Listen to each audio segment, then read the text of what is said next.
Assalamualaikum warahmatullahi wabarakatuh. Saudaraku kaum muslimin dan muslimat, saudara sebangsa dan setanah air, dimanapun Anda dan berada. Berjumpa kembali dengan saya Abu Fikri dalam rangka kebaikan dan kebenaran untuk mempermudah langkah-langkah kita menuju jalan selamat, yaitu Allah dan Rasul-Nya. Saudaraku kaum muslimin dan muslimat, kemarin kita sudah menyampaikan kajian tentang sholat hakikat, sholat dalam rasa diri. Walaupun kemarin itu ngantuk-ngantuk, capek-capek, kita coba juga menyampaikan kajian itu. Karena kita berharap waktu hidup ini jangan sampai tersisa dan terbuang cuma-cuma. Artinya, selagi ada momen di mana kita bisa menyuarakan, mengatakan informasi tentang Allah dan Rasul dan diri kita berjalan menuju Dia, maka itu kita tetap laksanakan rekaman-rekaman video untuk kepentingan kita bersama, terutama untuk diri saya pribadi dan keluarga. Baik, pada video yang lalu saya sudah menyampaikan tentang doa iftitah dan surah Al-Fatihah. Nah, kali ini kita akan menyampaikan tentang membaca surat. Kan sudah doa iftitah, kita Al-Fatihah tuh, dan membaca surat. Apakah surat pendek, apakah itu surat panjang. Kemudian kita ruku, kita i'tidal, kita sujud, kita duduk. Duduk di antara dua sujud, duduk tahiyat, membaca tahiyat, salawat. Kemudian salam pertama dan terakhir tertib. Nah, sebelum saya menyampaikan ini lebih jauh, saya ingatkan kembali, sholat kita ini sudah masuk pada tingkat rasa. Artinya sholat ketika kita menyelami rasa diri kita, menyatukan rasa diri kita kepada rasanya Rasul. Yang Rasul itu dengan Allah. Dan ini dimulai daripada kesempurnaan hakikat takbiratul ikram. Pertama kali mi'raj, itu sudah pasti ya. Mi'raj itu artinya naik derajat. Dari derajat insan seketika dia berada di hati, naik kepada tingkat ruh seketika dia berada di luar tubuh, kemudian masuk pada tingkat mukmin seketika dia berhadapan dengan Allah Rasul, dan naik ke puncaknya seketika dia adalah nur atau cahaya. Nah, di momen inilah nanti akan terjadi ikram. Ikram itu artinya menyatu rasa diri kita dengan rasa Rasul, Rasul dengan Allah. Maka tenggelamlah kita di dalam lautan kasih sayangnya Allah dan Rasul. Nah, sekaligus momen kehadiran kita kepada Allah dan Rasul dalam kondisi ikram itu, maka itulah yang disebut dengan tawakal. Menyerahkan diri, artinya mengembalikan diri kepada yang punya diri. Mengembalikan yang hak kepada yang punya hak, yaitu Allah dan Rasulnya. Nah, di momen itu tidak ada lagi suara, tidak ada lagi kata, tidak ada lagi bahasa, tidak ada lagi gerak. Yang adalah munajat, munajat, munajat atau berbisik. Nah, inilah hakikat sholat itu, saudaraku. Makanya seketika kita melihat syariat itu berbeda-beda, itu tidak usah kita persoalkan. Makanya kemarin saya katakan, ada orang sholat itu ya seperti kita, ruku, i'tidal, sujud, duduk. Ada yang dia cuman duduk saja, ada yang berdiri saja, ada yang berbaring, bahkan ada yang sedang berjalan. Bahkan ada pada momen-momen apapun dalam aktivitas kehidupan. Yang sholat itu disebut dengan sholat do'imun. Setiap napas, setiap rasa, setiap ingatan, dan setiap kesadaran dirinya, dia tidak luput dan lepas daripada Allah dan Rasul. Ada seperti itu. Nah, jadi itu tidak usah dipersoalkan. Langit juga sholat, bumi juga sholat, isi langit dan bumi juga sholat, bahkan hewan pun sholat. Tapi sholatnya dalam artian syariat tidak sama dengan kita, tidak usah dipersoalkan. Karena hakikat sholat itu adalah menyatukan rasa diri kita kepada rasa Rasul, Rasul itu dengan Allah. Itulah sholat, saudaraku. Nah, kemarin kita sudah menyampaikan ya tentang iftitah dan Al-Fatihah. Nah, kini kita masuk kepada membaca surat. Kan sudah tuh Al-Fatihah, doa iftitah, Al-Fatihah surat. Mau surat panjang, surat pendek itu terserah kita, tergantung dengan situasi dan kondisi kita. Nah, sebenarnya walaupun kita sudah masuk kepada kajian hakikat, kajian rasa diri yang paling dalam, kita tetap bercerita tentang sesuatu yang masih bisa diceritakan. Artinya kita masih menyentuh lahan-lahan syariat. Karena kalau tidak seperti itu, tidak bisa kita bikin video ini. Tidak bisa kita jelaskan sebagaimana untuk pedoman kita yang menontonnya. Nah, baik, kita mulai saja. Namun sebelum saya menyampaikan membaca surat tadi, saya jelaskan dulu seketika kita mengucapkan Allahu Akbar. Nah, ucapan lafaz Allahu Akbar yang disebut Allah jatuh kepada akbar, terletak ianya pada yang menyebut, yaitu kita, nyata kita itu di tubuh. Nah, inilah yang dimaksud zat mengadakan sifat, sifat mengadakan nama, nama mengadakan perbuatan atau if'al atau tubuh. Sebaliknya, if'al menunjukkan nama, nama menunjukkan sifat, sifat menunjukkan zat. Jadi seketika Allahu Akbar, di situ jelas Allah yang kita sebut, dia meliputi sifatnya, yaitu Akbar. Akbar ini adalah Rasul yang dirasulkan, sifat daripada Allah, wujud serta Allah. Dia adalah Muhammad Rasulullah Sallallahu Alaihi Wasallam. Ingat, bukan Nabi Muhammad anak Abdullah. Kita tidak cerita itu, saudaraku. Oke. Nah, kemudian dia jatuh ke yang menyebutnya, yang menyebut Allahu Akbar tadi. Siapa itu?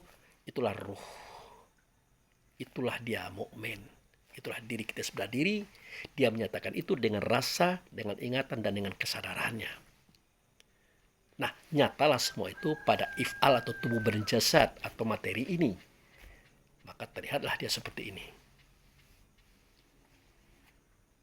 Maka terdengarlah dia berbunyi Allahu Akbar.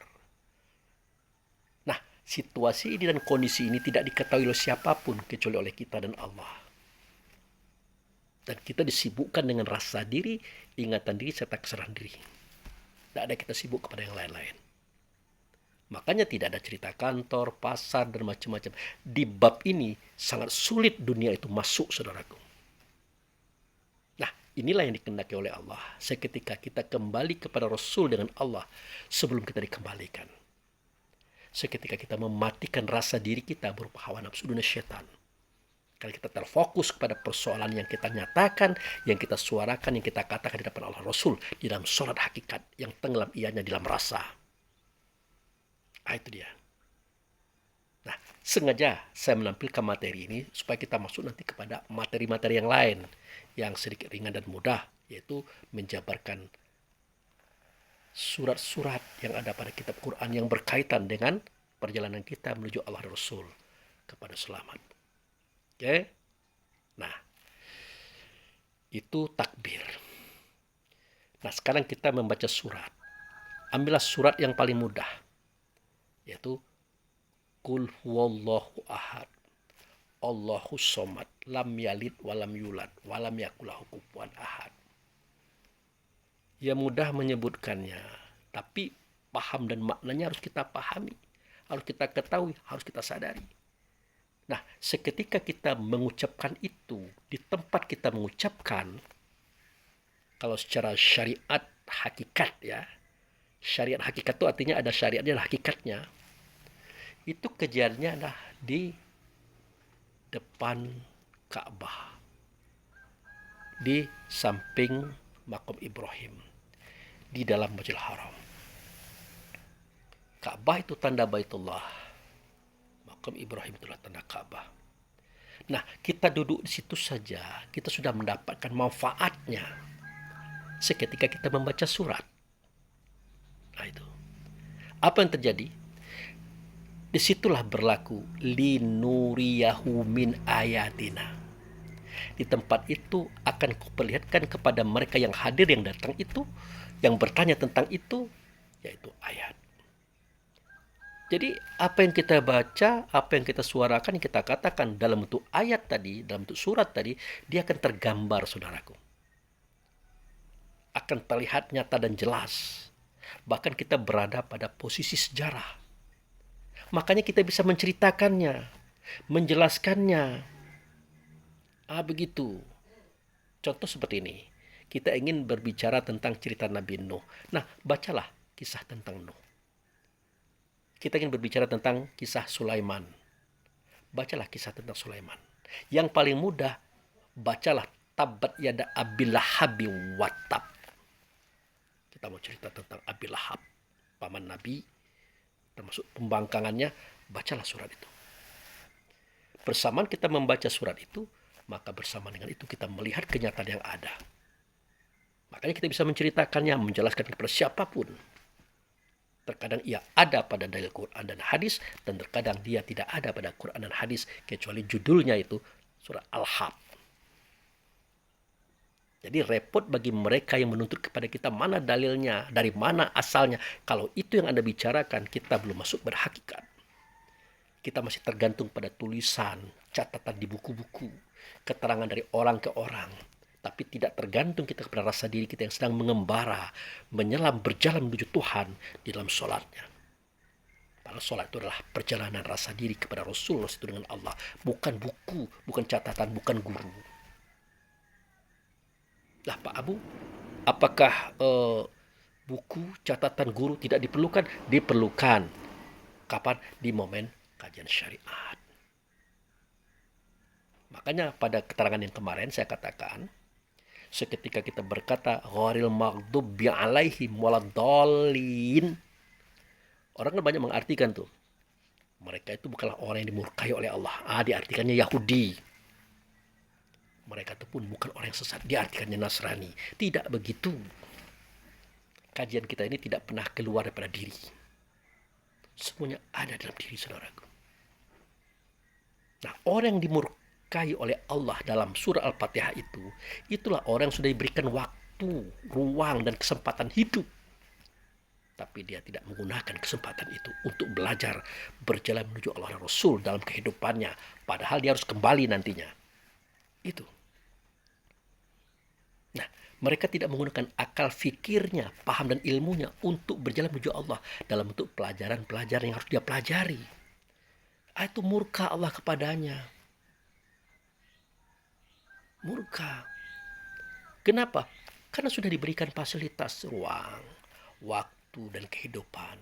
Akal, fikir, hayal, paham, dan ilmu. Tinggal dia menggunakan saja, tapi tidak digunakannya.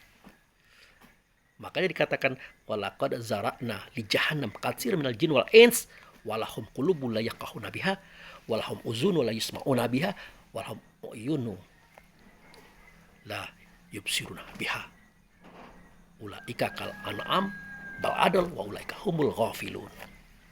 Itu persoalannya.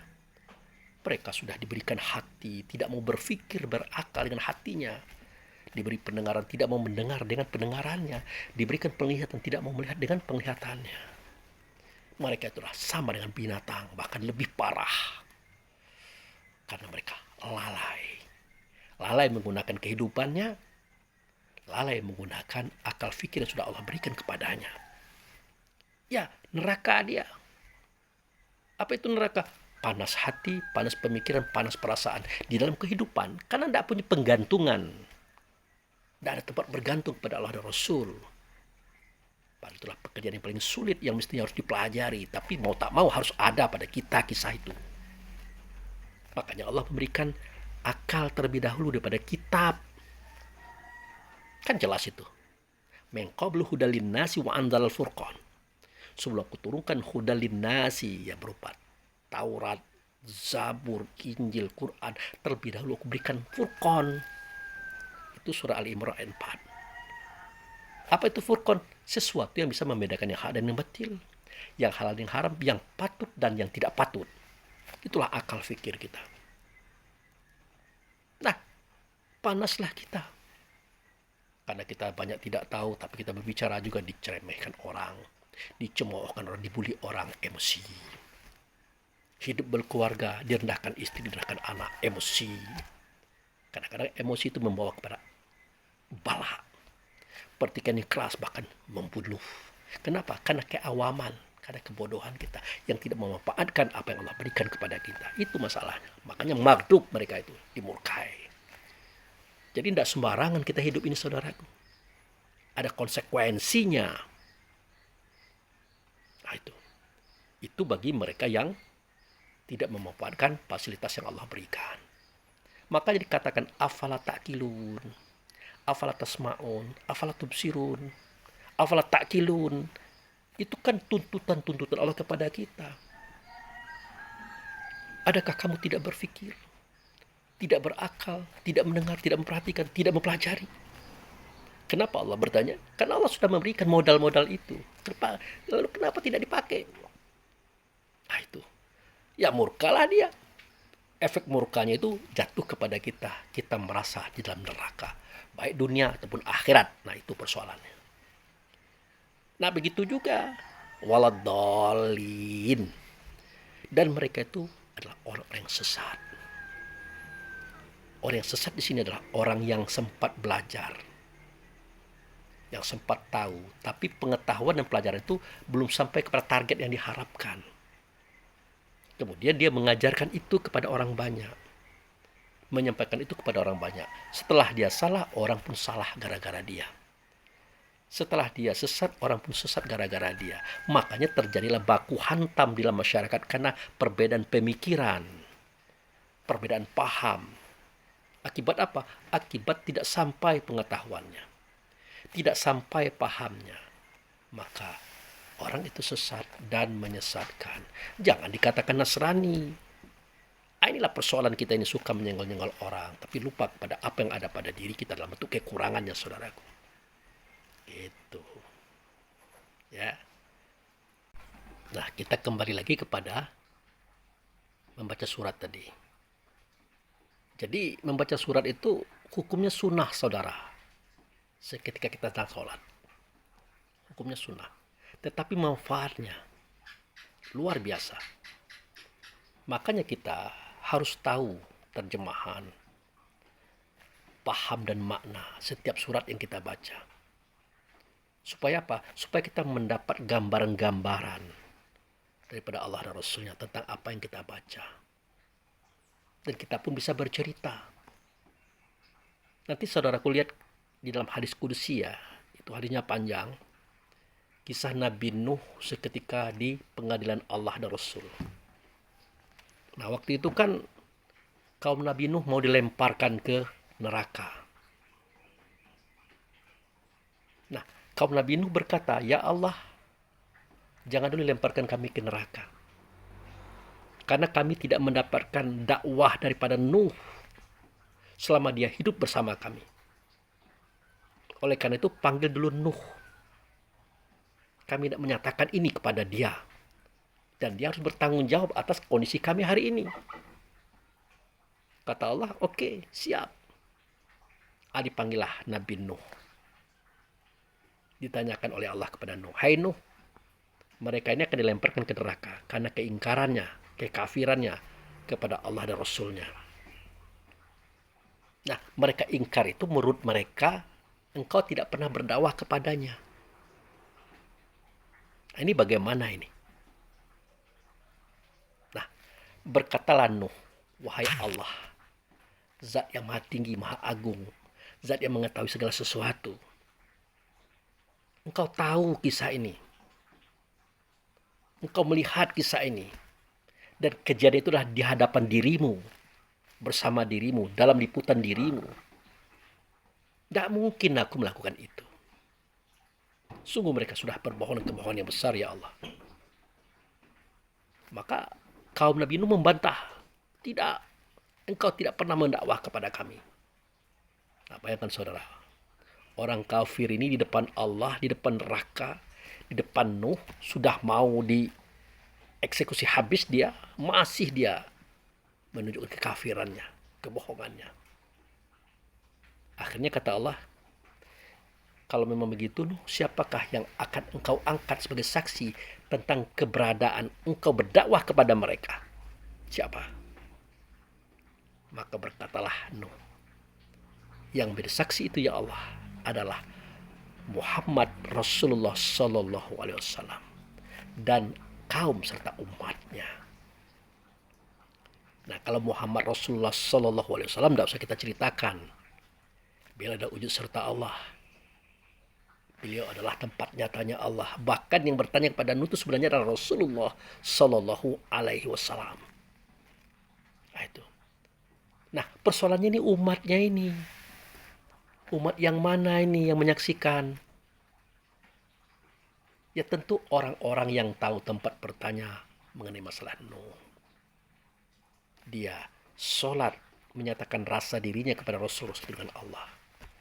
Dia membaca surat Nuh dan dia lihat kisah itu. Tentang 850 tahunnya Nuh berdakwah kepada mereka. Bagaimana keingkaran mereka. Mengingkari Nuh, menyakiti Nuh, membinasakan Nuh. Dia lihat. Nah, kita tidak usah cerita di alam sono. Kalau dalam sono semua ruh itu menyaksikan apa yang Allah katakan. Apa yang Rasul sebutkan sebagai skenario kehidupan ke depannya. Tahu semua kita. Tapi inilah cerita tentang hari ini. Bagaimana caranya kita menyaksikan kisah Nuh itu. Ya jawabnya ya seketika kita sedang sholat membaca surat Nuh. Di situ Allah perlihatkan. Rasul nyatakan. Sesuai dengan janji-janjinya. Li nurihu min ayatina. Di tempat itu akan kuperlihatkan kepada mereka itu tentang kisah ayat. Nah, ayat itu kan ruh. Nah, ruh siapa saja, termasuk ruh kaum Nuh ini. Nah, itu saudaraku, kenapa surat itu perlu dibaca. Dan ini pula sebabnya kenapa orang Islam diharamkan melukis, menggambar. Ingat, yang diharamkan itu bukan lukisan yang pernah kita ketahui selama ini. Lukisan orang, hewan, tumbuhan, pemandangan macam-macam. Bukan itu yang dimaksud. Melukis apa yang jadi pengalamannya saat itu. Dia lihat Nabi Nuh begitu, ya, Nabi Sulaiman begitu, bahkan Nabi Muhammad begitu. Nah, dia lukis. Tidak boleh. Tidak boleh, saudara. Mengapa tidak boleh? Ya nanti terjadi pengkultusan, pengagungan yang berlebihan. Ya tidak usah jauh-jauh. Saat ini di tahun 2024, ya ini kan bulan September ini, mulai pada bulan Januari 2024, itu heboh persoalan Habib, persoalan keturunan Rasulullah, sampai ke tingkat diskusi, dialog, tes DNA. Sebenarnya bukan masalah pengakuan sebagai keturunan Nabi itu tadi yang dipersoalkan, tapi hal-hal yang mereka buat dengan mengkultuskan diri mereka sebagai keturunan Nabi atau zuriat Nabi. Sampai ke tingkat dia membuat kuburan palsu sebagai tempat berziarah. Ujung-ujungnya adalah kotak amal, ada uangnya. Mempengaruhi jamaah, memberikan cerita-cerita indah dan bagus. Ujung-ujungnya dapat pemberian daripada jamaah dan seterusnya. Dan sangat banyak, saudaraku. Dan kita tidak boleh pula menceritakan ini secara terbuka. Karena tidak bagus. Ini aib daripada saudara kita. Tapi ini sebagai contoh saja, saya ambil sedikit lah gitulah. Jadi memang berbahaya jika kita melukis gambar Nabi Muhammad, nabi-nabi yang lain. Akan jadi pengkultusan. Jangankan wajah beliau, nama beliau saja, ya itu sudah besar tulisannya. Apakah salah kita mengkultuskan Nabi Muhammad, mengagungkan beliau? Tidak salah juga. Takutnya nanti kebablasan, maka diharamkan. Begitu juga menceritakan aib orang, rahasia orang, diharamkan. Kan dikatakan tidak boleh kamu membuka rahasia saudaramu. Jika kamu buka rahasia saudaramu, maka berarti kamu buka rahasia kamu. Besok atau lusa Allah akan buka rahasia kamu di depan orang banyak. Karena di situ pun bisa ditanya, saudaraku. Persoalan orang lain yang itu rahasia sekalipun bisa ditanya di situ.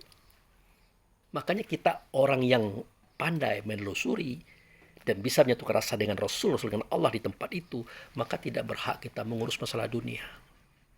Tugas kita hanya mengajak orang berbuat baik, beriman dan bertakwa, memberikan kasih sayang kepada siapapun. Tidak usah kita membuat hal-hal yang menjadikan warga itu gaduh, panik oleh karena ulah kita. Akhirnya kita dikejar-kejar oleh orang untuk dibunuh karena ini mengancam dan sebagainya. Allah dan Rasul tidak berkehendak kita seperti itu. Bidang kita bukan itu, bukan politik, tidak. Walaupun kita tidak mengharamkan politik. Itu saudara, kenapa kita membaca surat di dalam sholat. Nah, kemudian kita ruku. Sewaktu ruku apa yang terjadi? Nah, ingat ya, dalam kajian rasa diri kita ruku itu yang terjadi adalah kita mensucikan Allah. Kita membesarkan Allah. Kita memuji Allah dan Rasulnya. Itu yang terjadi. Sampai kita berkata, Subhana Rabbiyal Azimi wa bihamdi. Subhana Rabbiyal Azimi wa bihamdi. Kan itu yang kita ucapkan. Jadi kita merasakan, sucilah engkau ya Allah. Besarlah engkau ya Allah. Terpujilah engkau ya Allah. Yang nyata ianya pada Rasul. Kan itu yang kita ucapkan dalam rasa diri. Dan harus dipahami. Disitulah kita dapatkan seketika Allah bertanya. Apa tanya Allah? Apa tanya Rasul? Hai Abu Fikri, siapakah yang engkau sucikan itu? Siapakah yang engkau besarkan itu? Siapakah yang engkau pujikan itu? Ya karena kita kurang belajar, kurang tahu, ya kita katakan, engkau ya Allah yang aku sucikan. Engkau ya Allah yang aku besarkan, dan engkau ya Allah yang aku pujikan, yang tidak nyata engkau melainkan nyata ya Rasulnya engkau, yaitu Muhammad Rasulullah Sallallahu Alaihi Wasallam. Ya tentu Allah tersenyum, Rasul pun tertawa. Kenapa? Ya bagaimana mungkin orang sekotor kita ini, ya, sekumal kita ini ingin mensucikan Allah, yang dia sudah suci sebelum segala sesuatu suci itu ada. Nah, bagaimana mungkin?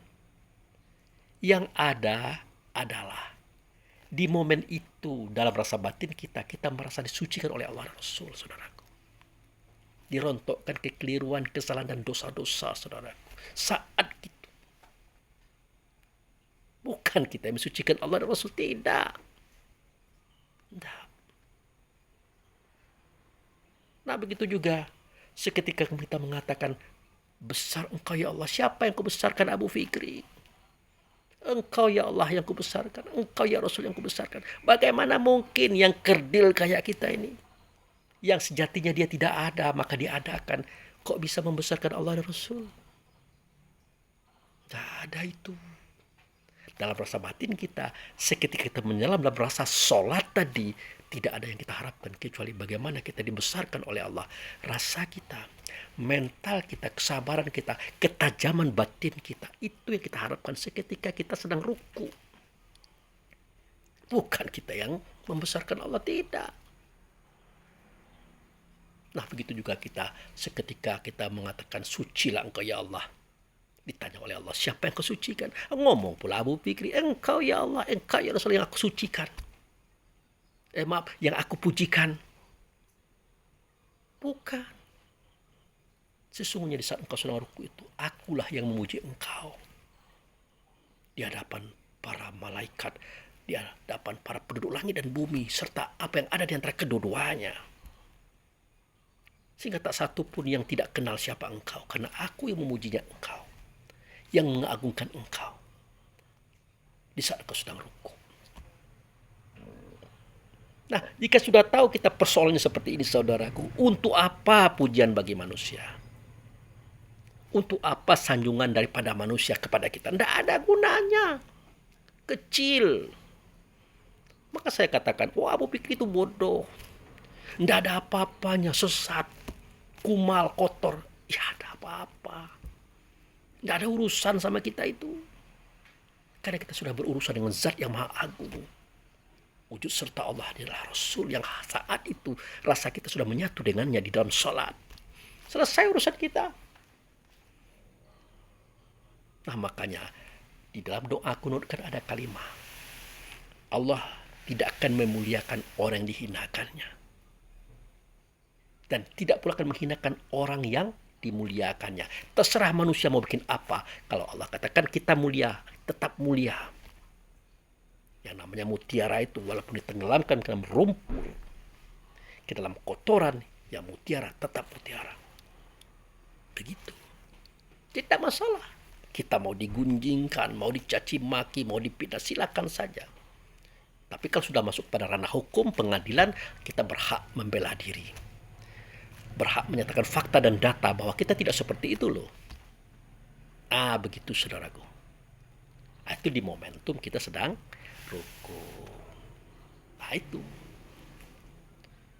Nah kemudian kita i'tidal. Dari ruku itu kan Sami Allahu liman hamidah. Mendengar Allah. Ya. Mendengar Allah bagi siapa yang memujinya. Sebenarnya bukan begitu bahasanya. Mendengar Allah bagi siapa yang menyata dirinya, yang menyatukan dirinya kepada hamdu. Bukan di luar itu Allah tidak mendengar, mendengar, tetapi untuk hukum yang mutlak, yang dia akui, yang dia saksikan. Seketika kita menyatakan rasa diri kita dengan Rasul di tempat itu, barulah Allah menjadi saksi, Rasul pun menjadi saksi, termasuk mendengar itu saudaraku. Makanya dalam kajian syariat hakikat, nah kita bicarakan seperti itu ya, dikatakan pada surah Al-Baqarah. Apa kata itu? Wa kadzalika ja'alnakum ummatan wasata litakunu syuhada 'alan nasi wa yakuna rasul 'alaikum syahida. Sedemikian itu kujadikan engkau itu umat pertengahan antara Rasul dan tubuhmu, antara Rasul dan manusiamu. Nah, kamu bisa menyaksikan manusiamu, perangai buruknya, perangai kasarnya, perangai kotornya, karena kamu disaksikan Rasul. Kalau kita tidak disaksikan Rasul, semua perangai buruk kita itu, kita marah kalau ditegur orang, marah kalau dikritik orang, tanda kita tidak mengerti. Tapi kalau ada orang mengkritik, menyebutkan, mengarahkan, kalau itu memang benar terjadi pada diri kita, terimalah dengan legowo. Nah legowo kita itu menunjukkan kalau kita memang disaksikan oleh Rasul. Kalau sudah disaksikan oleh Rasul, berarti kita disaksikan oleh Allah, saudara. Itulah Sami Allahu liman hamidah itu. Mendengar Allah bagi siapa yang memujinya. Bukan memujinya untuk apa dia dipuji. Bagi mereka yang menyatu kepada Hamid, kepada Hamdu, kepada Muhammad Rasul tadi, saudaraku, rasa dirinya. Itu kalimat Sami Allahu liman hamidah. Ya. Nah, kemudian kita katakan kalimat yang berbunyi Rabbana lakal hamdu. Rabbana Tuhanku, bagi engkau lah hamdu. Hamdu itu adalah bagian daripada engkau. Aku tahu ya Allah, aku tahu. Hamdu itu adalah sifatnya engkau. Hamdu itu adalah wujud serta engkau. Hamdu itu adalah Rasul yang kau rasulkan untuk semua Rasul-Rasul termasuk kami.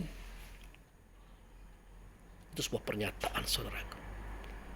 Nah, pengetahuan ini, pemahaman ini akan memancar dalam bentuk pemikiran rasa kita. Cara kita bersuara berkata bagaimana hamdu itu betul-betul agung di dalam semesta ini. Jangan dalam semesta, di hadapan Allah. Dunia dan akhirat meliput segala-galanya. Begitu. Ya, itu. Jadi ya, Sami Allahu liman hamidah. Rabbana lakal hamdu mil'u samawati mil'ul ardi mil'u masjid min syai'in ba'du. Kan begitu bahasanya itu.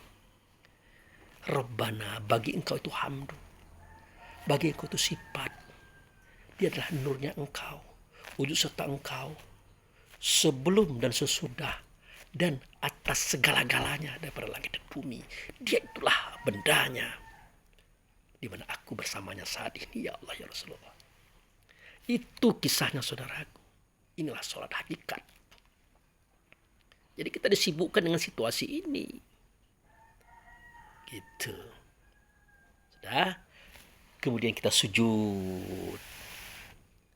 Lagi-lagi kita sebelum sujud kan ngomong Allahu Akbar. Allah meliputi akbar. Akbar meliputi asma. Asma meliputi jasad atau if'al. Jadi kullu a'malu binniat itu artinya setiap gerak perlakuan kita harus dengan niat, harus dengan kesadaran rasa diri. Itulah yang disebut dengan setiap perbuatan itu tergantung pada niat. Setiap langkah gerak sholat itu harus dimulai dengan kesadaran rasa diri serta ingatan diri. Itulah Allahu Akbar dalam pengertian yang lain, saudaraku. Makanya kita ucapkan Allahu Akbar. Nah, kita sujud. Nah, di sujud itu apa yang kita katakan? Sama dengan waktu kita ruku, tapi berbeda sedikit. Subhana rabbiyal a'la di dalam sujud. Kalau di ruku, subhana rabbiyal azim. Nah, itu bedanya. Kalau di ruku kita mengatakan kebesarannya, kalau di sujud kita menyatakan ketinggiannya. Subhana rabbiyal a'la wa bihamdi. Subhana rabbiyal a'la wa bihamdi. Sucilah engkau ya Allah, tinggilah engkau ya Allah, terpujilah engkau ya Allah. Ya biasa ditanya lagi kita. Siapa yang kau sucikan, siapa yang kau tinggikan, dan siapa yang kau pujikan? Jawabannya sama. Khususnya pada kalimat a'la tadi. Di momen itulah Allah meninggikan derajat kita. Meninggikan derajat kita, saudaraku. Kenapa? Karena kita merendahkan diri di hadapan Allah dan Rasul. Pada kepala ada otak. Pada otak ada kontrol semua tubuh. Disitulah tak kemuliaan kita dan hamba-hamba ini. Tapi saat itu otak itu kita tempelkan di bumi, di tanah. Sama tinggi dengan kaki, saudaraku. Bahkan lebih rendah daripada kemaluan kita dan bagian belakang kita. Di saat itulah Allah mengangkat harkat kita, meninggikan kita. Menembus 7 bumi, menembus 7 langit, sampai ke aras, sampai kepada Allah itu sendiri. Dalam bentuk kajian hakikat syariat, tapi dalam kajian sholat hakikat, kita sudah sampai kepadanya. Makanya dikatakan, wasjud waqtarib. Seketika engkau sujud, waktu itulah engkau sudah sangat dekat dengan Allah dan Rasul. Bagaimana dekatnya?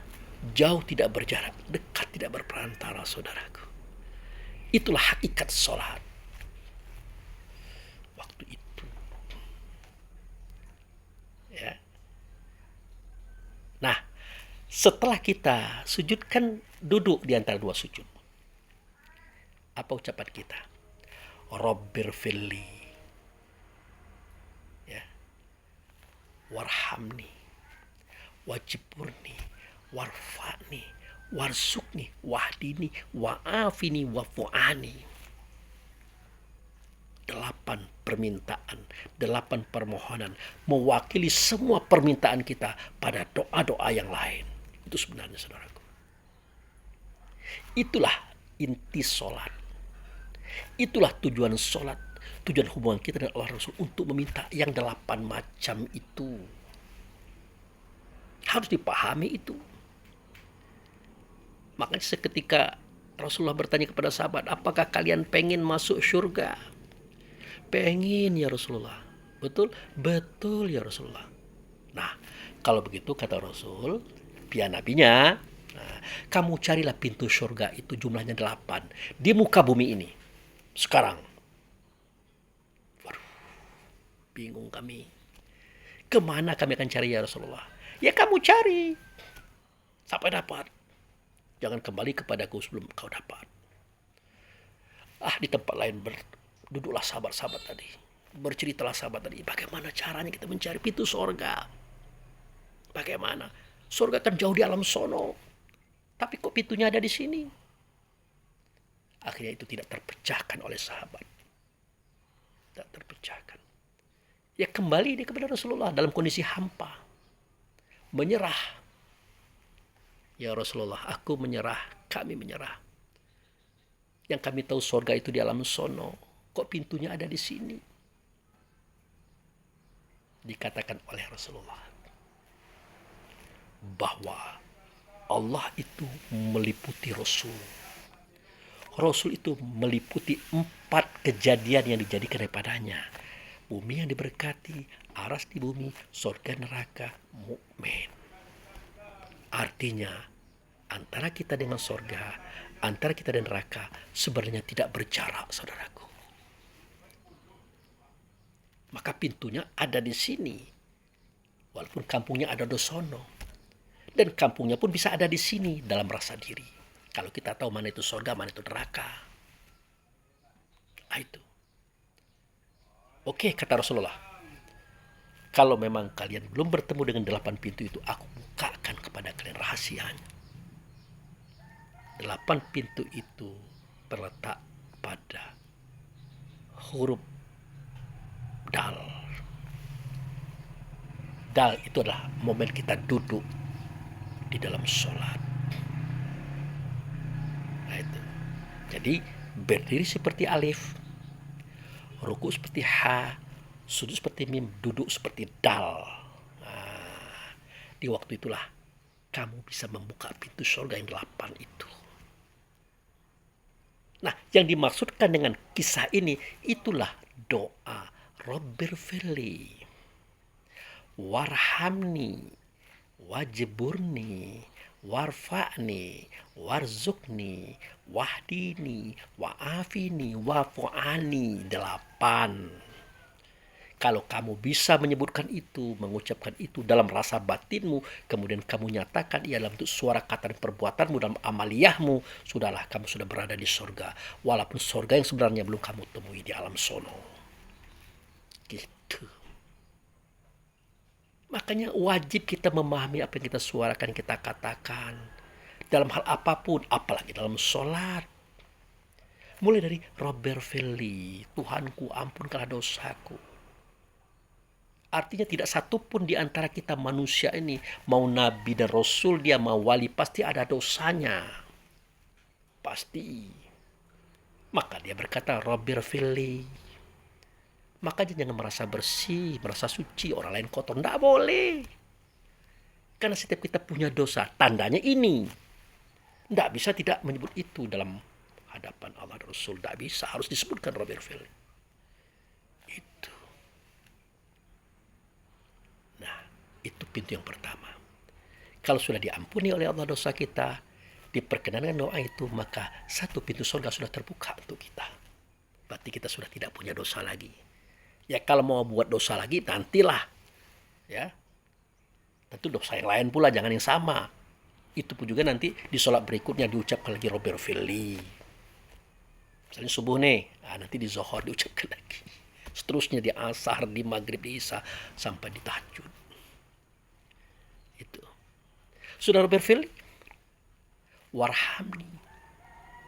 Apa itu warhamni? Kasihanilah aku ya Allah. Cintai, kasih sayangi aku ya Allah. Ya Rasulullah.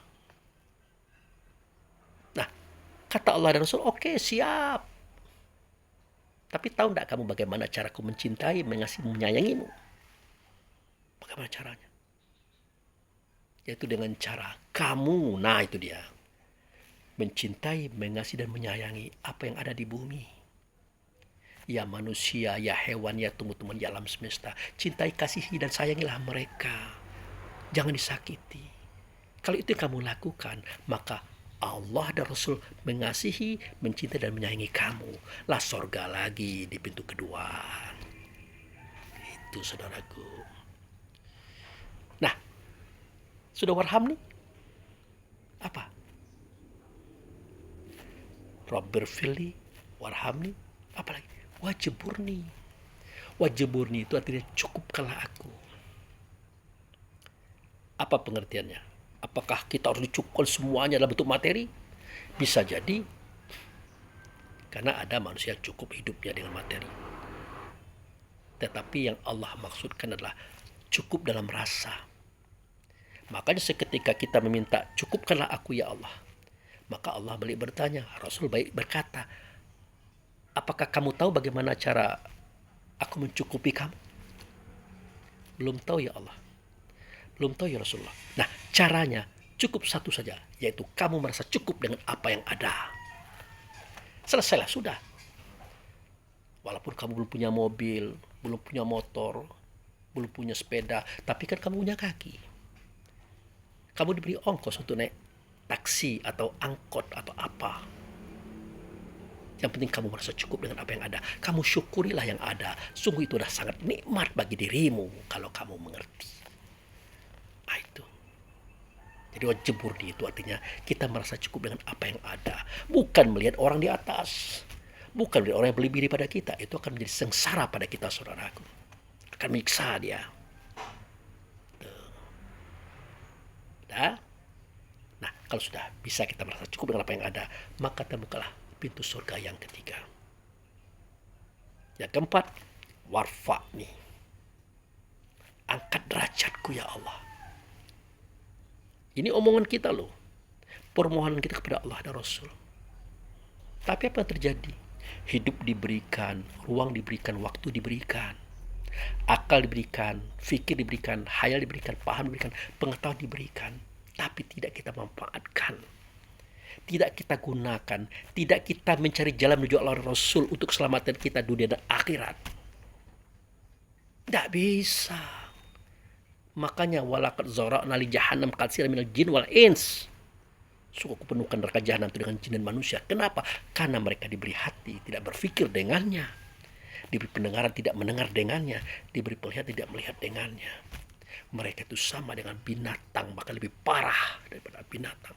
Mereka itu orang lalai yang tidak memanfaatkan hidup, ruang dan waktu yang ada pada dirinya. Akal, fikir, hayal, dan paham ilmu yang ada pada dirinya. Makanya dituntut oleh Allah. Afala ta'qilun, kamu tuh berakal apa enggak? Afala tafakkarun, kamu tuh berpikir apa enggak? Afala tasma'un, kamu tuh mendengar apa enggak? Afala tubsirun, kamu itu melihat apa enggak? Nah, kalau kita tidak mau belajar, tidak mau menuntut pengetahuan, tidak mau memanfaatkan fasilitas yang Allah berikan, maka enggak mungkin kita itu akan diangkat, saudaraku. Itulah nerakanya. Tapi kalau kita bisa melakukan itu, lakukanlah, manfaatkanlah hidup ini, ya, ruang dan waktu ini, akal, fikir, hayal, paham dan ilmu ini, meskipun belum maksimal, meskipun banyak kurangnya, banyak salahnya dalam pandangan Allah dan Rasul, silakan berjalan saja, karena Allah paham kondisi kita. Yang tidak paham tuh orang lain. Pak Abu pikir itu masih salah, itu tidak benar, tuh tidak usah dipersoalkan, urus saja diri Anda. Karena Anda juga sedang berjalan sama dengan saya kepada Allah, kalau Anda berjalan kepada Allah. Tapi kebanyakan kita tidak berjalan kepada Allah. Dapat pengetahuan sedikit, tidak mau menambah lagi, tidak mau meningkat lagi, nah mengajar pula kita. Makanya kita sering jadi biang kerok di masyarakat, menyalahkan orang, menghasut orang, memfitnah orang, akhirnya kacau negara ini. Karena kita sering buruk memburukkan, saling jahat menjahatkan, saling caci mencacikan dan menghinakan saudaraku. Itu. Nah, itu tadi, kalau mau warfa nih, maka terbukalah pintu surga yang keempat. Dan sudah warfa nih, apa lagi? Warfa nih, apa lagi? Warzukni. Ya, kita urut dari awal ya, jangan sampai keliru nih. Robbir filli warhamni wajiburni warfa'ni warzukni. Apa tuh zukni? Apa zukni? Itulah permohonan kita agar diberikan rezeki. Rezeki, saudara. Apa rezeki? Uang? Bukan. Kebahagiaan. Kalau rezeki itu adalah uang, emas, perak, kerajaan, tentu Raja Salman, Raja Arab Saudi itu tidak akan minta warzukni, tidak akan ngomong warzukni dia, karena dia sudah cukup. Ternyata warzuk itulah harta yang paling mahal, paling berharga. Dia adalah kebahagiaan, saudaraku. Ketenangan, ketentraman. Itulah rezeki. Itu. Dapat ini, maka dapat lagi lah kita pintu surga. Pintu surga. Nah, sudah warzuk ini apa lagi? Wahdini. Apa wahdini? Petunjuk. Kita minta petunjuk daripada Allah, daripada Rasul. Bisa minta petunjuk kepada Allah? Tidak juga. Karena petunjuk tidak di Allah lagi, tapi ada di Rasul. Kan Allah sendiri mengatakan pada surah As-Saff, huwallazi arsala rasulahu bil huda wa dinil haq. Dia itu Allah mengutus Rasul. Rasul ini membawa petunjuk, Rasul ini membawa agama untuk dimenangkan daripada agama-agama yang lainnya. Meskipun orang musyrik tidak suka kepada pola ini. Jadi petunjuk dan agama ada pada Rasul. Makanya Rasul itu jadi guru para Rasul-Rasul dan para kita juga. Kalau kita datang kepadanya di tempat itu. Nah, dimenangkanlah agama ini daripada agama-agama yang lain, dari paham-paham yang lain, walaupun orang musyrik tidak suka kepada cara ini. Siapa orang musyrik? Jangan kita katakan orang agama beda dengan agama kita. Jangan, tidak boleh. Orang musyrik itu adalah orang yang pengen mengangkat dirinya sebagai Tuhan pula. Siapa dia? Hawa nafsu dunia syaitan. Ialah manusia, ialah an-nafs, ialah jiwa. Dia ada di kita, saudaraku, orang musyrik itu. Orang zolim itu, orang munafik itu, dia ada pada kita, bukan di orang. Kita tidak usah cerita orang. Itu. Itu tuh. Nah, kalau kita sudah minta petunjuk, yakinlah Allah akan memberikan petunjuk. Tidak ada jawab tanpa tanya, saudaraku. Maka bertanyalah kepada Allah. Bertanyalah kepada Rasul, nanti ada jawabannya. Di tempat kita bertanya. Kan begitu. Akan ditunjukkan. Nah, bagaimana cara Allah menunjukkan kita? Rasul menunjukkan kita. Terkadang melalui Allah Rasul, oke. Tapi terkadang melalui anak kita, istri kita, karyawan kita, bahkan melalui musuh kita. Makanya setiap kebaikan, kebenaran yang sampai kepada kita tidak boleh ditolak. Karena kebenaran itu tidak dua, tidak tiga, tidak empat. Kebenaran itu cuma satu, milik Allah yang nyata ia pada Rasul. Al-haqqu min rabbik itu. Kebenaran itu datang daripada Tuhan yang engkau. Maka janganlah kamu ragu kepadanya. Jangan ragu, jangan ditolak. Ragu saja tidak boleh, apalagi ditolak. Bahaya, saudaraku. Ya, nah itu. Ya, wahdini. Kenapa? Wa'afini. Afini itu afiah, kesehatan. Nah, minta sehat. Minta sehat. Sehat rohani, sehat jasmani. Sehat rohani, lakukanlah sholat yang khusyuk, baik dan benar, supaya dicabut penyakit hati dalam dada. Kalau dicabut penyakit hati dalam dada, sesuai dengan perjanjian, wa naza'na ma fi sudurihim min ghillin tajri min tahtil anhar, di tempat yang mengalir air di bawahnya, di situ cabut penyakit hati dalam dada, maka penyakit itu pelan-pelan habis. Ingat kalimat wa naza'na fi sudurihim min tajri min tahtil anhar itu adalah kajian hakikat syariat ya. Kita tadi ke cerita pendalaman batin rasa. Tapi kita kembalikan ke sana biar kita bisa ngomong dengan dia itu. Itu. Dicabut. Kenapa? Sumber penyakit tubuh badan jasad dari hati, saudaraku. Makanya dikatakan fi qulubihim maradun fazadahumullahu marada. Di dalam hati itu ada penyakit, maka ditambah oleh Allah penyakit itu. Kenapa? Karena penyakit dalam hati itu tidak dicabut-cabut, akhirnya dia merembet, dia melimbah. Kemana? Ke tubuh, kepada ke jasad. Maka kebanyakan kita itu sakit sebenarnya bermula dari penyakit hati, saudaraku. Bermula dari penyakit hati. Beda dengan cacat dari bayi, yaitu lain. Ya, penyakit seketika hari tua itu beda. Jangan disamakan. Wah, Pak Abu sekarang itu jalannya sudah mulai pelan, berdiri sudah mulai capek, agak payah dia. Jangan diartikan seperti itu juga. Kenapa? Ya kalau orang sudah berumur, udah tua, badannya kan udah pada haus. Udah pada yang mestinya diganti, tapi kan tidak ada orang jual onderdilnya. Beda dengan mobil motor, ada onderdilnya, diganti. Kalau kita gimana? Tidak bisa. Akhirnya kita merasakan lelah, lemah, lambat, ada sakit-sakit sedikit, kadang-kadang sakit-sakit banyak. Nah, jangan diartikan pula, wah ini berpenyakit hati nih, Pak Abu Fikri. Jangan diartikan seperti itu juga. Ya. Dan ini berlaku untuk siapa saja, bukan saya. Semua kita begitu. Ada yang sakit dari kecil, dari bayi. Ada yang sakit karena sesuatu mungkin kecelakaan oleh karena hal orang lain. Ada juga penyakit seketika sudah tua atau usur. Dan ini terkecuali. Tidak termasuk fi qulubihim maradun fazadahumullah marada. Oke? Nah, itu dia. Wa'af ini terakhir apa? Wa'fu'ani, maafkanlah aku. Kalau pertama Robert Firli itu untuk dosa yang besar. Kalau wa'fu'ani untuk dosa yang sering kita lakukan. Kita ini kadang-kadang udah capek, lemah, ngomong, menyakitkan orang, omongan kita. Karena tidak terkontrol. Maka maafkanlah aku ya Allah. Ya Rasulullah. Itu dia. Nah, terlaksana 8 doa tadi. Berarti sudah terbuka 8 pintu surga pada diri kita hari ini. Menjadikan kita bahagia, tentram, dan damai. Nantinya kita akan menerima itu secara kenyataan. Hakikatnya saudaraku. Di surga Jannatul Na'im. Walaupun itu tempat transit, tapi lumayan. Harapan kita tidak surga, tetapi berada bersama Allah Rasul di Baitullah Hakikat. Karena kita dari situ akan kembali ke situ semestinya. Tapi tidak dapat itu, dapat surga aja sudah lumayan ketimbang neraka. Oke? Nah itu. Nah kemudian dalam persoalan duduk ini juga ada saatnya kita membaca tahiyat. Nah ini kita sudah mulai merambah kepada akhir ya, tahiyat. Nah dalam tahiyat ini adalah gabungan antara zahir dan batin. Kisah nyata dan tak nyata. Coba perhatikan. At-tahiyatul, segala penghormatan.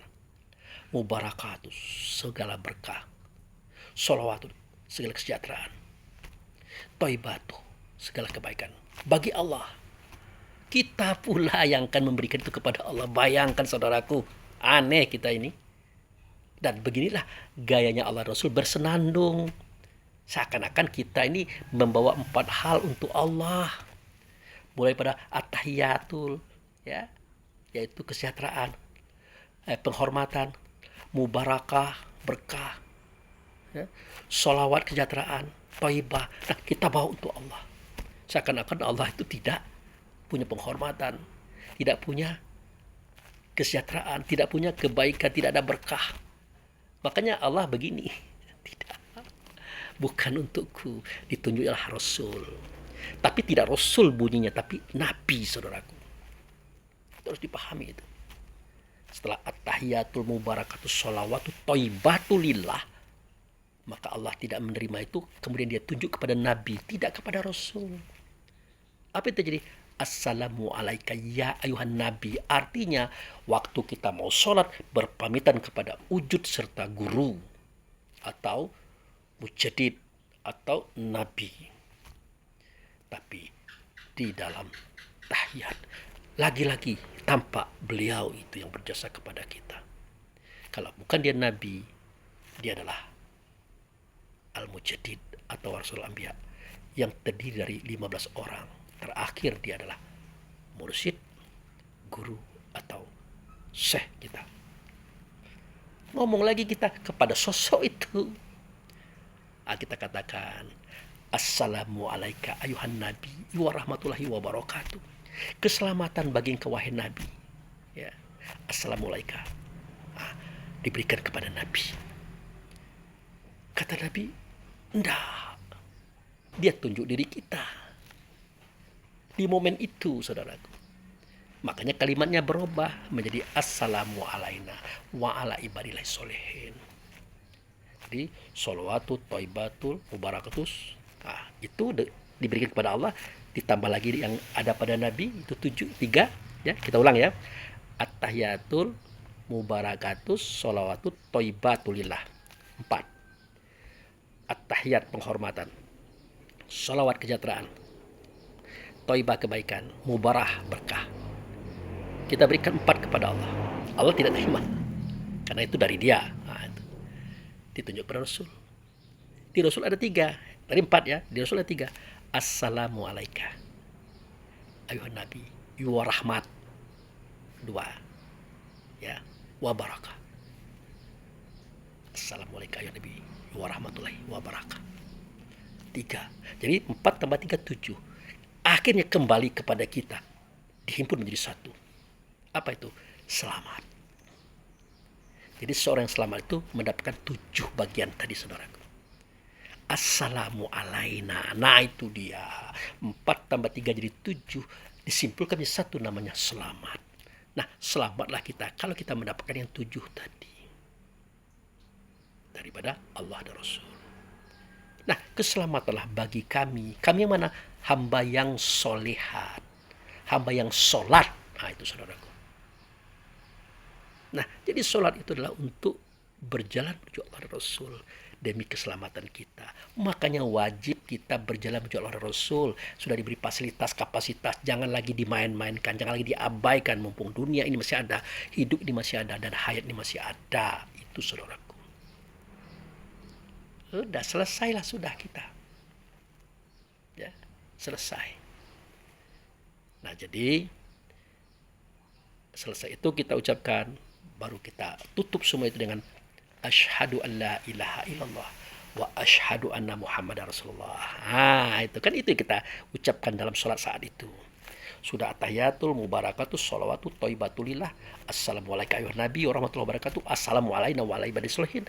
Asyhadu an la ilaha illallah wa asyhadu anna muhammadar rasulullah. Ditutuplah tahiyat itu dengan ucapan syahadatah ini. Aku bersaksi tidak ada zat, tidak ada sifat, tidak ada nama, tidak ada perbuatan kecuali Allah lah dianya. Tetapi aku saksikan bukan Allah, melainkan utusannya bernama ia dengan nama Muhammad. Sebenarnya bukan Muhammad saat itu, tapi Hamdu. Ya. Kemudian Ahmad. Nah, kalau Muhammad sudah bertubuh dia. Ah itu saudara. Nah, jadi tidak nyata zat, sifat, nama, perbuatan kecuali Allah. Nyata ia pada Muhammad, tidak nyata Muhammad kecuali nyata ia pada diri kita. Himpunan itu adalah sifat Muhammad. Sidik, amanah, tabligh, fatonah. Ada di kita. 4 sifat dihimpun, jadilah dia Rahman dan Rahim. Itu saudara, ada di kita itu. Nah, barulah kita pamitan kepada Allah dan Rasul dalam momentum itu.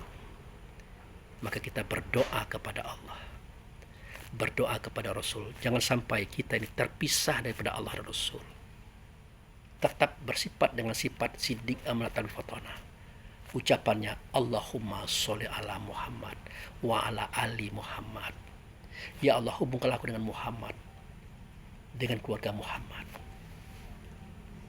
Kita tambah lagi kama sholaita ala Ibrahim wa ala ali Ibrahim. Sebagaimana Ibrahim dan keluarga telah berhubung dengan Muhammad dan keluarga Muhammad. Nah, keluarga Muhammad di sini bukan anak Muhammad, cucu Muhammad, tapi orang yang sudah hampir sampai datang bersama dia. Itulah para nabi, para siddiqin, para musyahidin, dan para orang-orang baik. Itulah keluarga Muhammad. Itulah keluarga orang yang bersifat dengan sifat siddiq, amanah, tabligh, fatonah. Jadi kelirulah saudara kita ini seberang sono mengatakan kita mendoakan Muhammad, keturunan Muhammad. Tidak begitu. Tapi tidak salah mereka mengatakan, kita pula yang mengatakan itu. Ya Allah, sejahterakanlah Muhammad dan keluarga Muhammad. Sejahterakanlah dia. Bahkan ampunkanlah dosanya. Berkatilah dia. Kita pula yang mendoakan. Itu pengertian sholawat yang kita dengar selama ini. Padahal Allahumma sholli ala Muhammad artinya, ya Allah, hubungkanlah aku dengan Muhammad sebagaimana Ibrahim telah berhubungan dengan beliau. Itu sebenarnya bukan kita mendoakan beliau untuk apa beliau. Kita mendoakan beliau untuk beliau, tidak mungkin. Kita mendoakan diri kita kepada beliau karena beliau itu wujud serta Allah. Itu yang sebenarnya. Maka selesailah sudah. Maka ditutup dengan ucapan Assalamualaikum warahmatullahi wabarakatuh.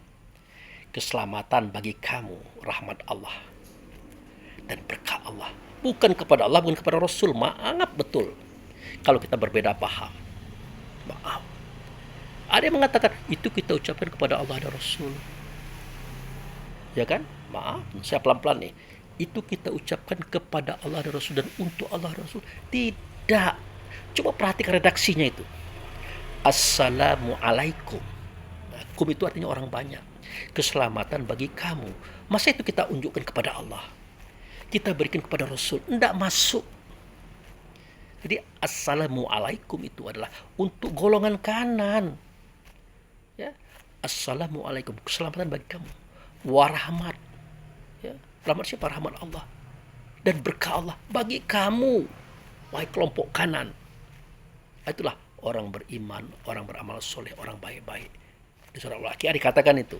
Kelompok kanan. Tahukah kamu siapa kelompok kanan? Itulah orang beriman, beramal soleh, dan orang baik-baik. Itu kelompok kanan. Tidak kepada Allah, tidak kepada Rasul. Maaf betul, saya tidak mengkritik, tidak. Ini fakta loh. Berdasarkan teks yang diajarkan oleh Allah dan Rasul kepada kita semua. Sekali lagi, bukan untuk Allah dan Rasul, tapi untuk kelompok kanan. Gitu. Kemudian kita ucapkan lagi, Assalamualaikum warahmatullahi wabarakatuh, kepada kelompok kiri. Nah, kenapa kepada kelompok kanan itu wajib hukumnya untuk kita menyatakan salam? Kan salam pertama. Dalam rukun sembahyang 13 itu kan ada salam pertama, tidak disebut salam kedua. Kenapa wajib kita menyampaikan itu untuk kelompok kanan? Ya, karena kelompok kanan inilah yang menjadi sebab kebaikan kepada kita, kebenaran kepada kita, kesejahteraan kepada kita. Maka tidak bisa tidak kepada kelompok kanan kita berterima kasih, kita bersyukur. Di antaranya adalah ayah bunda kita, kaum kerabat kita yang mendukung kita kepada kebaikan kebenaran. Mereka itulah kelompok golongan kanan. Baik yang kita kenal ataupun yang tidak kita kenal. Baik yang dekat ataupun yang jauh. Mereka itulah kelompok golongan kanan, saudaraku. Kita mintakan kepada Allah dan Rasul keselamatan atas mereka, berkah atas mereka, untuk mereka, bukan untuk Allah dan Rasul. Ingat itu. Nah, kalau salam kiri itu sunnah hukumnya. Boleh iya dan boleh tidak. Kenapa? Karena golongan kiri ini adalah orang yang ingkar. Ya. Orang yang membantah kebenaran, orang yang menzolimi diri. Nah, siapakah golongan kiri? Itulah orang-orang yang kafir, orang munafik, orang zolim, orang fasik. Tetap kita berikan keselamatan kepada mereka. Supaya apa? Supaya mereka itu diselamatkan Allah, diampuni Allah, dimurahkan Allah jalan untuk mereka mendapat petunjuk. Kalau tidak kita doakan, tidak kita perjuangkan, tidak kita usahakan berdakwah, bertabligh kepada mereka, siapa lagi yang diharapkan kalau bukan kita, saudaraku? Itulah makanya kita harus sabar kepada mereka itu. Tetap baik kepada mereka itu. Walaupun mereka itu bajingan, peminum, main perempuan, macam-macam itu. Kalau tidak kita, siapa lagi? Makanya seketika orang membenci, orang berbuat buruk, membenci orang bermaksiat, itu tidak benar. Justru itu kan menjauhkan kita daripada tugas dakwah, tugas tabligh. Walaupun sebenarnya golongan kanan itu sebenarnya adalah mukmin diri kita. Golongan kiri itulah manusia atau jiwa kita itu sebenarnya. Nah, inilah yang perlu kita ingat, yang kita renungkan, yang perlu kita rasakan seketika kita sholat dalam sholat hakikat, saudaraku. Jadi seketika kita membaca itu, yang kita rasakan itulah sejarah itu tadi. Yang kita nikmati adalah perjalanan kisah yang kita ceritakan tadi, saudaraku. Makanya jadi makmum itu lebih enak daripada jadi imam. Apa yang dia baca itu kita tinggal dengar, tinggal kita merenungkan, tinggal kita menguraikan kisah-kisah dalam cerita sholat kita. Kecuali kalau kita ruku, tidak sujud, duduk, dan macam-macam tadi. Itu saja, saudaraku. Semoga bermanfaat. Semoga jadi renungan dalam kajian kita pada posisi channel baru, yaitu Mutiara Ma'rifat. Oke, terima kasih. Wabillahi taufiq wal hidayah. Assalamualaikum warahmatullahi wabarakatuh.